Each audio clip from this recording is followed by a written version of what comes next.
എല്ലാവർക്കും ശ്രീരാഗ് Rambo വ്ളോഗ്സിലേക്ക് സ്വാഗതം. നമ്മളിന്ന് ചെയ്യുന്ന വീഡിയോ എന്ന് പറയുമ്പോഴത്തേക്ക് റോയൽ എൻഫീൽഡ് ഹിമാലയൻ്റെ 2021 മോഡൽ പുതിയ മോഡലിന് സ്പൈ ഷോട്ട്സ് വന്നിട്ടുണ്ട്. അപ്പോൾ അത് ബേസ് ചെയ്തിട്ടുള്ള വീഡിയോ ആണ്. നമുക്ക് എന്തൊക്കെയാണ് പുതിയതായിട്ട് അതിൽ വന്നിരിക്കുന്നത്, എന്തൊക്കെയാണ് മാറ്റങ്ങൾ എന്നത് നമുക്ക് ഈ വീഡിയോയിൽ കാണാം. ഫസ്റ്റ് നമുക്ക് എന്തൊക്കെയാണ് വ്യത്യാസമുള്ളത് നോക്കാം.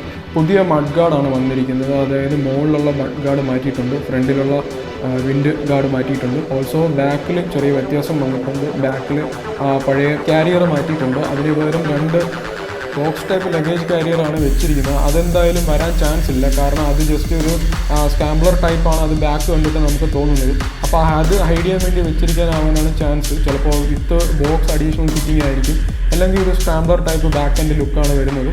ഓൾസോ പഴയ 21 and 17 ഇഞ്ചസ് വീല് മാറ്റിയിട്ട് പുതിയതായിട്ട് 17 and 19 ഇഞ്ചസ് വീൽസാണ് വന്നിരിക്കുന്നത്. അപ്പോൾ കുറച്ചുകൂടെ ഓഫ് റോഡർ സ്റ്റൈൽ മാറ്റിയിട്ട് സിറ്റി റൈഡിങ് ടൈപ്പ് ഒരു വണ്ടിയാണ് ഇറക്കിയിരിക്കുന്നത്. പിന്നെ എന്തായാലും ഇൻസ്ട്രുമെൻറ്റ് ക്ലസ്റ്ററിൽ ചേഞ്ച് വരും, വിത്ത് ബ്ലൂടൂത്ത് കണക്ടിവിറ്റി വരാനാണ് ചാൻസ്. റോയൽ എൻഫീൽഡ് ഇത് മാത്രമല്ല, ഇനി ഇറക്കാൻ വേണ്ടിയിട്ട് 2-3 മോഡൽസ് പെൻഡിങ് ആയിട്ടുണ്ട്.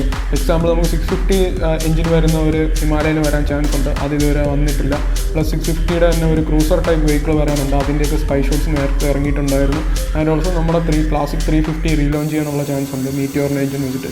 ഇതൊന്നും വന്നിട്ടില്ല. ഇതെല്ലാമാണ് ഇനി റോയൽ എൻഫീൽഡിൽ നിന്ന് വരാൻ വേണ്ടിയിട്ട് വെയിറ്റ് ചെയ്യുന്നത്. അപ്പോൾ എന്തായാലും ഈ വീഡിയോ ഇഷ്ടപ്പെട്ടെന്ന് വിചാരിക്കുന്നു. ലൈക്ക് ചെയ്യുക, ഷെയർ ചെയ്യുക, സബ്സ്ക്രൈബ് ചെയ്യുക.